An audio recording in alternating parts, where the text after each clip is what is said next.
सावधानी से सुनना। एक प्रश्न हमारे भीतर खड़ा होता है, जब हम सूर्य नारायण भगवान को अर्घ देते हैं, जल चढ़ाते हैं, तो वो जल पृथ्वी पर जब गिरता है तो उसके छींटे हमारे शरीर पर लगते हैं। क्या वो ठीक है? क्या वो श्रेष्ठ है?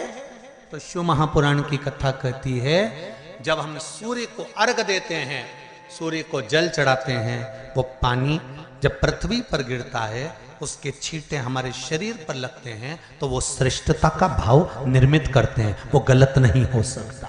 कारण अब वो भी समझ लीजिए।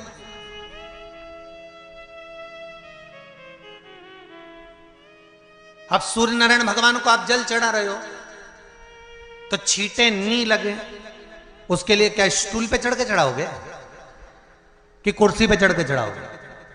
अरे बोलो तो सही। अब कई लोगों के दिमाग में यह बात भरा गई कि हम भगवान को जल चढ़ाते हैं, वो हमारे शरीर में छींटे लगते हैं, जमीन पे से पानी गिरता है, वो हमारे शरीर को छींटे लगते हैं, भगवान को अच्छा नहीं लगता होगा। कौन ने कहा? पहले तो उसको पकड़ के ला।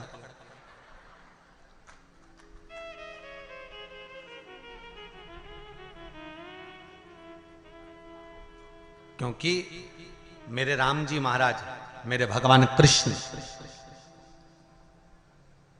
बड़े बड़े संत, साधु, सन्यासी, तपस्वी, साधक, उपासक जितने भी हुए, जिन्होंने सूर्य की आराधना करी, इन्होंने टेबल पे चढ़कर या कुर्सी पे चढ़कर जल नहीं चढ़ाया, इन्होंने पृथ्वी पर खड़े होकर ही, क्योंकि पृथ्वी तत्व के देव हैं शिव।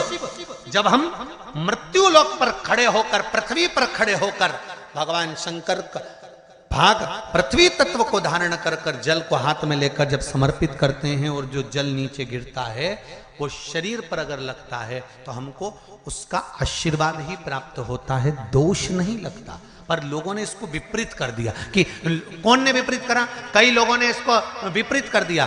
कौन ने विपरीत करा? तो जो दूसरे धर्म के लोग होते हैं, जिनको हिंदू धर्म से नफरत होती है और जो हिंदू धर्म की पूजन, सेवा, अर्चना को समाप्त करना चाहते हैं, वो धीरे धीरे धीरे धीरे कहने लगे कि सूर्य को जल चढ़ाओगे तो शरीर में लगेगा, शरीर में लगेगा तो दोष लगेगा। इसको कह कहकर घर घर में सूर्य को जल चढ़ाना लोगों ने बंद कर दिया कि आप जल चढ़ाएंगे तो दोष लगेगा, शरीर पे छींटा लगेगा, शरीर को ऐसा लगेगा।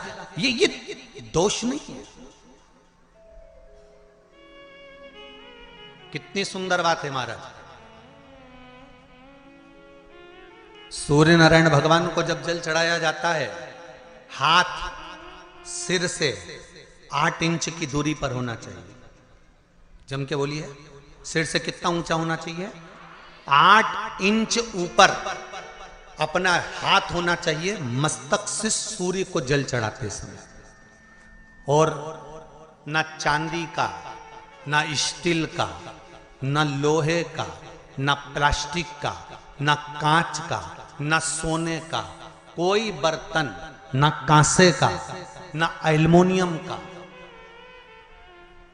ना पीतल का, केवल एक पात्र होना चाहिए, वो है तांबे का। काय का पात्र होना चाहिए? तांबे का पात्र। और सूर्य नारायण भगवान को जब 8 इंच ऊपर तुम्हारा हस्त है, और जब हम सूर्य को जल चढ़ा रहे हैं, कैसे जल चढ़ाना है वो भी समझ लीजिए। अगर कोई कैंसर का मरीज है, जिसके चेस्ट में कैंसर आ गया हो, लेफ्ट में, राइट में कहीं पर कैंसर आ गया हो, या कोई गठान आ गई हो, तो महाराज आप जल चढ़ाते समय उस जल की धार को, सूर्य भगवान को जब चढ़ा रहे हो, तो धार आपकी गठान की ओर जाना चाहिए, जिससे सूर्य की किरण उस जल में से आपके उस स्थान पर पड़े, उस जगह पर पड़े जहां पर गठान है।